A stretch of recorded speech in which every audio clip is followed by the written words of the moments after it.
Bismillahirrahmanirrahim. Pada kesempatan kali ini saya Teguh Putra, mahasiswa Sistem Informasi dari Universitas Terbuka, ingin menjelaskan tugas satu saya pada mata kuliah algoritma dan pemrograman. Nah, kali ini tugas satu, saya diminta untuk menjelaskan algoritma di dunia pemrograman komputer. Dalam dunia programmer komputer itu ada dua konsep, algoritma dan pemrograman. Algoritma bisa dipersingkat dengan serangkaian instruksi dan langkah yang pakainya logika untuk menyelesaikan sebuah problematik, untuk menyelesaikan sebuah masalah dan menghasilkan hasil yang sesuai dengan tujuannya program itu sendiri. Pemrograman itu prosesnya, proses menerjemahkan rangkaian itu, si algoritma itu tadi, ke dalam bahasa pemrograman itu sendiri. Opsinya banyak, kita punya pilihan dan 1001 bahasa pemrograman. Nah, ini tuh dua ini kaitannya antara proses dan hasil. Algoritma itu adalah sebuah rencananya dan prosesnya itu adalah pemrogramannya itu sendiri. Nah, ada banyak contoh pemrograman maupun algoritma yang ada di dunia, di internet lah ya. Nah, singkatnya, pada dunia pemrograman, pemilihan bahasa dan paradigma, misalnya berorientasi pada objek, prosedur dan fungsional, struktur data, ataupun sekedar testing, debugging, dan lain sebagainya. Intinya pada konsep pemrograman pasti adanya bug, kendala, dan lain sebagainya. Algoritma yang rencananya sudah matang pun dalam prosesnya bisa menemukan hal-hal yang outputnya tidak sesuai dengan permintaan alias bug. Nah, harus dipahami juga pada dasarnya pemrograman membutuhkan debugging dan testing yang nggak sedikit. Lalu kita coba ke bagian sejarah ya. Kita pembahasan ke pemrograman yang lebih familiar di Java. Ini Java sendiri itu sudah hadir semenjak 1991 dan 92. Awalnya sebagai Green Project dikenalnya. Awal bahasa ini di umum pada skala besar itu di apa namanya dikenal sebagai OOC atau OAK. Nah, bahasa pemrograman ini diciptakan oleh James Gosling. James Gosling. Nah, pada dasarnya Java ini punya berjalan di platform yang nggak harus diubah banyak. Jadi ditulis sekali, run everywhere. Nah, itu tuh salah satu slogan Java yang dulu pernah dipakai. Berkembang, Java ini menjadi salah satu pokok untuk Python juga, salah satu pemrograman yang sekarang ini sudah mendunia, banyak orang yang berfokus ke Python daripada ke Java. Tapi secara struktural, Java itu punya keamanan yang lebih daripada si Python itu sendiri. Python enak digunakan tapi sulit untuk diamankan. Sedangkan Java pada dasarnya dia ini pokok utama, jadi nggak ada data yang sifatnya itu terkait dengan si programmable itu sendiri. Nah, Java ini sering dipakai di lintas platform, server, mobile, atau IoT. Penguasaannya ini sangat banyak, aplikasinya banyak banget. Jadi memang Java ini punya fleksibilitas di situ. Nah, itu untuk menjawab yang tugas satu nomor 1. Lalu yang untuk tugas 2 nomor 2, yaitu saya diminta untuk membuat pseudocode dan flowchart pada sebuah kasus gaji pokok dan uang lembur. Untuk gaji pokoknya sendiri, langsung saja saya jelaskan ya. Dari pseudocode mulai dengan mendeklarasikan beberapa variabel pentingnya. Berikut saya bacain dari gaji pokok menggunakan tipe data integer.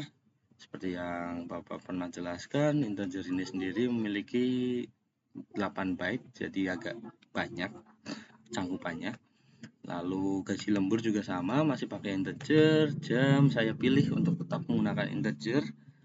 Kenapa? Karena angkanya itu banyak tadi, ada sampai 2 jutaan angka digit karena pakai 8 byte. Lalu menggunakan golongan saya pakai string karena golongan tipenya teks. Sedangkan untuk yang di input sendiri adalah variabel golongan dan jam lembur. Jadi setelah kita deklarasikan adanya input dari user berupa golongan, huruf dan angka pada variabel jam lembur. Lalu apabila golongan sama dengan A, maka gaji pokoknya adalah 5 juta. Jika tidak selain A, jika B. Berarti apabila bukan A, apakah itu B? Nah, itu gaji pokoknya dideklarasikan dengan dengan angka 6.500.000. Lalu kembali seperti tadi, else if jika bukan A dan B, apakah itu C? Nah, else if itu penggunaan apakah itu jika bukan selain yang tadi pokok utamanya. Apabila C, maka gaji pokok 9.500.000. Selain 3 itu, maka golongan tidak valid dan code di stop. And if untuk menutup if pada golongan A yang tadi. Seperti itu, dilanjut pada penentuan gajinya. Penentuan gaji lembur sekarang saat ini saya menulisnya menggunakan tipe yang sama, menggunakan if, else if, then, else if, then, else if, then. Penggunaannya sama, jika gaji lemburnya itu 1 jam, maka 30% dikali gaji pokok.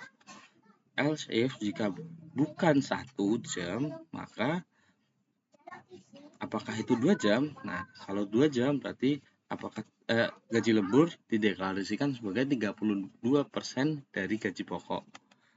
Ini pengali, 0,32 itu berbentuk desimal dari persentase 32, lalu dikalikan dengan gaji pokok. Begitu seterusnya hingga di atas 5. Dan apabila saya tutup dengan jika tidak selain lembur 1, lembur 2, jam 1 jam, 2 jam, 3 jam, 4 jam, 5 jam atau lebih, sisanya aku deklarasikan sebagai 0. Jadi nggak ada gaji lembur yang selain 5 opsi tadi. And if lalu hitung total keseluruhannya. Terakhir, gunakan print untuk menampilkan hasil dari perhitungan tadi, total gaji. Selesai. Untuk pseudocode mungkin cukup jelas, cukup singkat karena memang sangat jelas alurnya. Lalu dalam bentuk flowchart, pseudocode itu sendiri akan menampilkan seperti ini. Pada awalnya dimulai, lalu deklarasi variabel. Setelah mendeklarasikan variabelnya, dilanjut dengan input golongan dan jumlah jam lemburnya. Masuk pada pendataan apakah itu golongan A, B, dan C. Masing-masing apabila tidak, dicek kembali B atau C. Lalu jika tidak ketiganya, maka golongan langsung di output.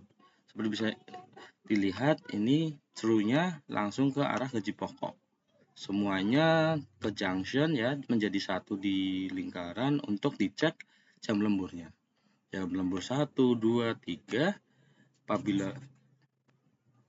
apabila ya, tidak, dan lain sebagainya, semuanya sudah tertata di satu ruang yang sama. Jadi bahkan ketika tidak ketiganya false ya, false yang terakhir ini, gaji lembur sama dengan 0. Artinya tidak ada lemburan yang bukan 1, bukan 2, bukan 3, bukan 4, bukan 5 atau lebih. Artinya kan tetap dianggap tidak lembur. Seperti itu. Pembedanya hanya di sini saya mendeklarasikan persentase dan bukan desimal dalam bukan dalam bentuk desimal seperti itu.